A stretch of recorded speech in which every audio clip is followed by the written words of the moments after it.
Bienvenue à tous. Welcome to Reporters here on France 24. I'm Mark Owen. France is leaving lockdown and, fingers crossed, winning the fight against the COVID-19 virus. But for some people, the personal battle against the coronavirus seems to be never ending. 6 months, even a year later, they're still suffering from the COVID symptoms. These include breathing difficulties, muscular aches, profound fatigue, loss of taste and sense of smell, and brain fog. These people have been hit by what is now recognised as long COVID. Claire Paquelin is our reporter. Claire, hi. Why did it take France so long to wake up to this concept of long COVID? In the US, for instance, they were talking about it a year ago. In France, it was finally recognised only in March. It did take a long time, Mark, for France to officially recognise long COVID as an illness, and people here suffering from it had to fight for it. They organised themselves, often on Facebook, they made support groups, and they had to campaign for that recognition. Claire, thank you very much indeed. Let's take a look then at Claire's report, which she's produced along with Julia Guggenheim.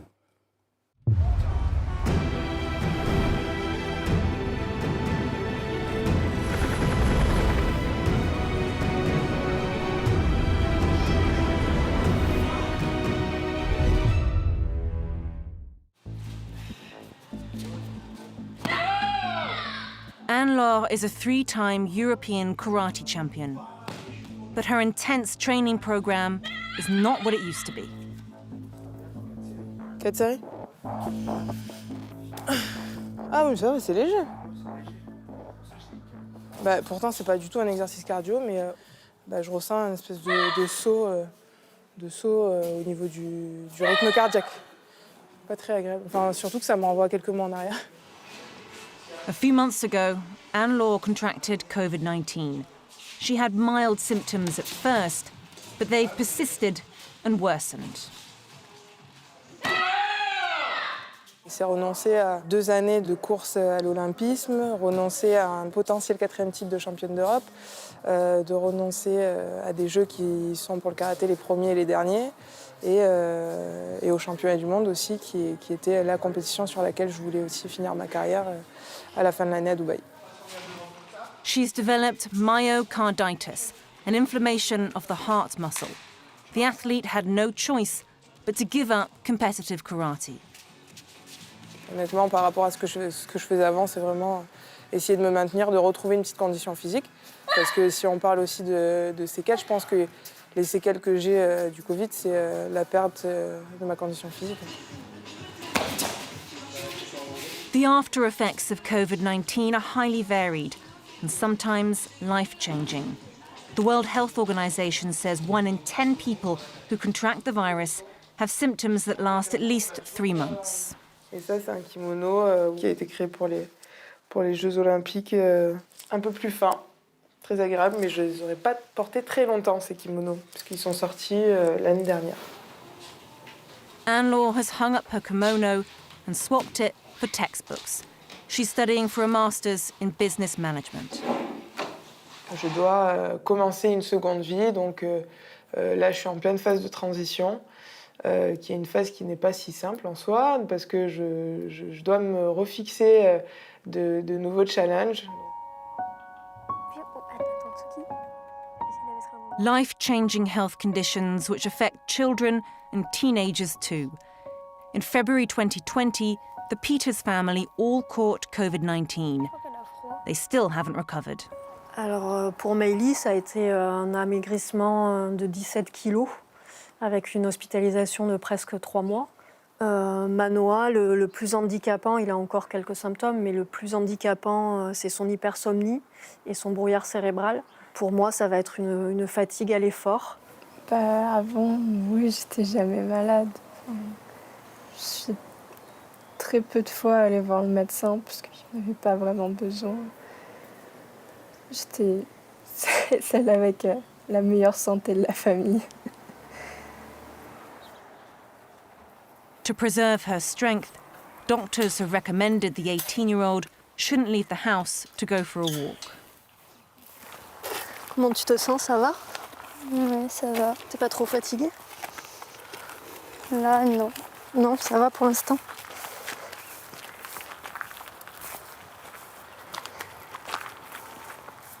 Ensemble, on faisait énormément de sport tous les week-ends. Le vélo, les randonnées en montagne. Voilà, on était vraiment une famille très, très sportive et l'activité était très importante pour nous. On va se promener de temps en temps, mais jamais très longtemps, 10-15 minutes, et on ne peut pas le faire tous les jours. Et c'est à peu près tout ce qu'on peut faire. Je suis vite essoufflée. Et la fatigue, ça dure sur plusieurs jours, voire semaines. Tu dors toute la journée.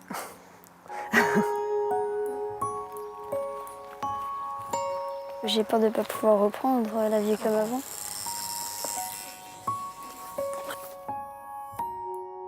Pendant 14 mois à peu près, j'ai pas pu du tout m'occuper de la maison, faire à manger.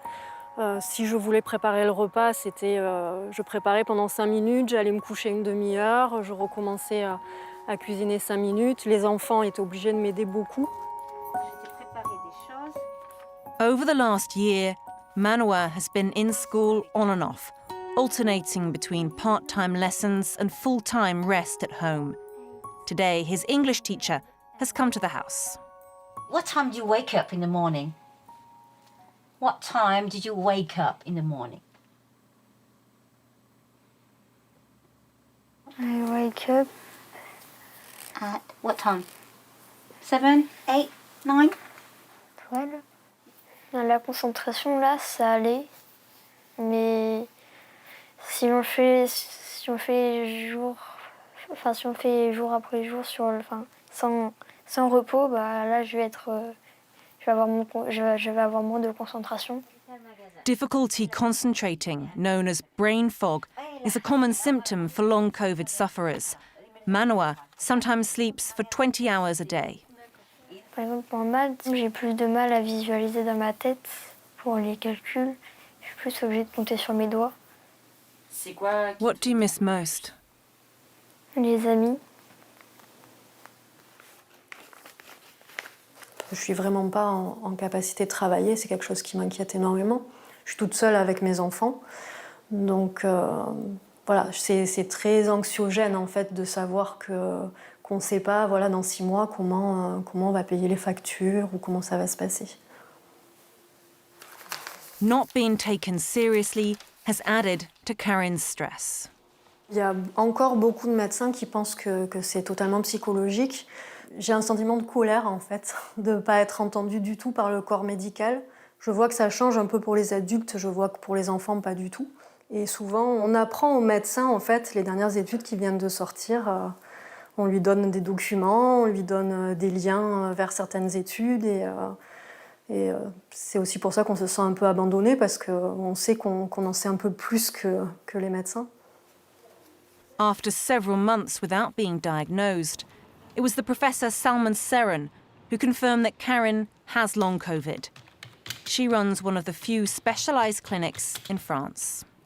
Beaucoup de mes collègues ne croyaient pas au Covid long, pensaient même qu'on était en train d'inventer une pathologie, que finalement le Covid long c'était comme tous les syndromes de fatigue chronique post-infectieux. Et maintenant, on a réellement montré que dans un certain nombre de cas non négligeables, le virus pouvait persister en fait. The professor has been unable to get public funding in France, but Britain's National Institute for Health Research has asked for her expertise. Les Anglais m'ont demandé dans le comité d'experts qui distribue les 20 millions d'euros qu'ils ont pour le Covid long. Voilà, alors on invite des Français à participer à ces comités, donc ça veut dire qu'on est reconnu pour les publications qu'on a faites, et quand on propose des projets, non. In France, 2.2 million euros have been set aside in public funding for research into long COVID, almost 10 times less than in the United Kingdom. Funding is needed to understand the different syndromes linked to COVID-19. One, known as PIMS COVID, is serious and rare. It's affected some 600 children in France. The fight to gain its recognition has begun. Mais j'en avais vraiment marre de l'hôpital. Je voulais revoir ma famille. Je voyais personne, je voulais rien faire. Emma is 7. COVID-19 attacked her vital organs and put her in intensive care. Maintenant, je suis presque rétablie. Enfin, presque, on va dire. Pas tout à fait, quoi. J'ai encore des séquelles, j'ai un peu mal aux jambes. Marcher 10 minutes, ça me fait mal, je dois monter dans le fauteuil roulant. J'aime pas et j'aimerais que tout reprenne comme avant. Quand je serai rétablie, je ferai une énorme fête. À tout à l'heure, Emma.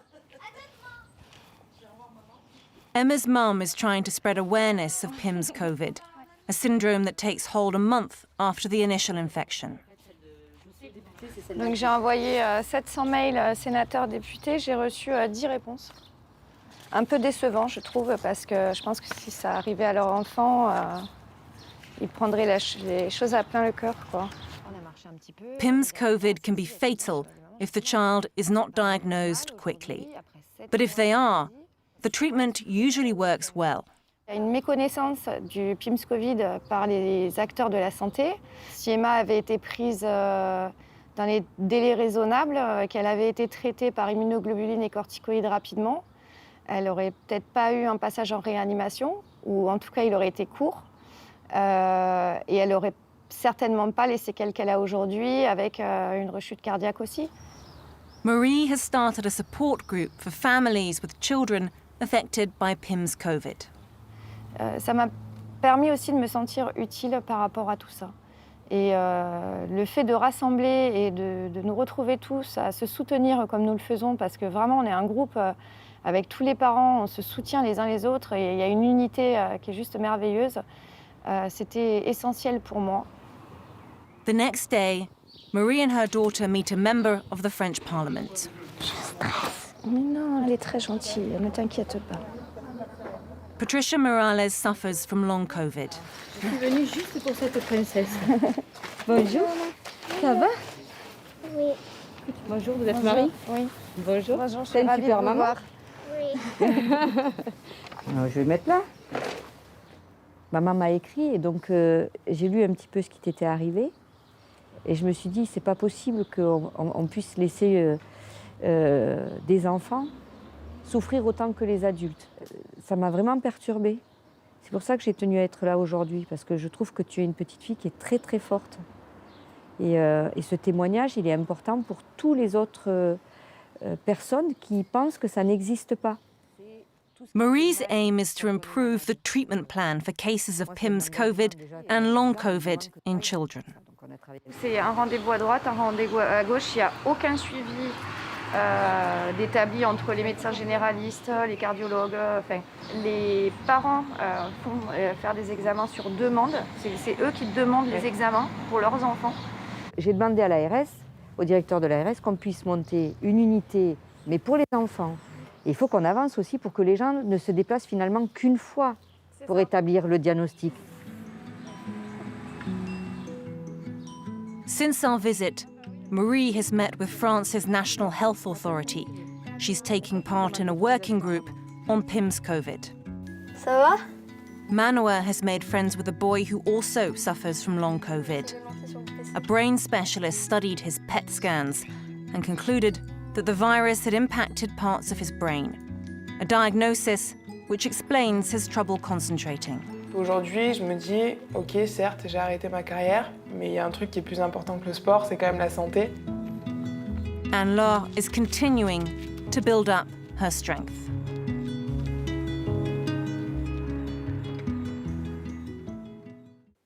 Our reporter Claire Paquelin is with us. Claire, we don't really know why some people get it and some people don't, which is one of the really frustrating things about this long COVID. What research is being carried out to find out exactly why this happens? Well, the big question for many researchers is, could it be genetic? We saw in that report an entire family impacted by long COVID. So we asked Professor Salomon Serron, is there a genetic link going on, or is it that the family was perhaps just exposed to one particular strain? It's possible that there are genetic factors at work. We saw in the group of subjects we studied that there were a lot of people with allergies. We also noticed that there were people with autoimmune diseases, not severe ones, but thyroid problems, for instance, things like that. We can't rule out the possibility that genetic factors explain why a mother or father and their children are all impacted. Professor Salmon-Serron there. Claire, what is in place to help people in France with long COVID? Well, treatment plans are now coming into place. We saw President Emmanuel Macron, he actually went to a long COVID clinic just outside Paris recently. Treatment plans are beginning to come into place. What's really missing is funding into the research aspect of it. And we saw in the report, the professor was really quite disappointed that none of her applications for public funding here in France have been accepted. Now, I spoke to the Ministry of Health about this. We asked, why is it that France is putting less money into long COVID research? And they simply said, we are yet to see enough quality proposals coming forward. That is a real slap in the face to people like the professor who are working so hard to help people. It sounds really unfair. Is there a sense, do you think, that France is playing catch-up on this illness?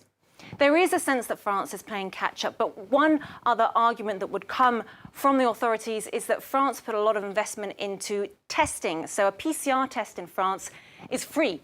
And you can get it without a rendezvous or an appointment. You can just pop into a lab and get a PCR test. Different countries put their money into different aspects of the COVID-19 pandemic. OK, so that's the medical sort of research and treatment side of things. What about the patients, Claire? Someone with long COVID watching this programme, will they fully recover? Do we even know that yet? Well, I really feel for people who have long COVID, particularly families, children, young people who have this fear towards their future. If you can see the professor in the image, Professor Barizien, he did say to us, look, this is a new illness, this is unknown, but as medical professionals, we do know a lot about the human body. We have a lot of data, we know a lot, we can put forward solutions. Claire, thank you. I'm taking notes. My other half, who you know is suffering from long COVID. So we're looking for some kind of hope from this. And thank you very much for giving us this report, which gives us so much more to consider. Claire Paquelin and Julia Guggenheim with this report. You'll see it again, of course, via our website, france24.com. This is Reporters on France 24. Stay with us. Most of all, stay safe.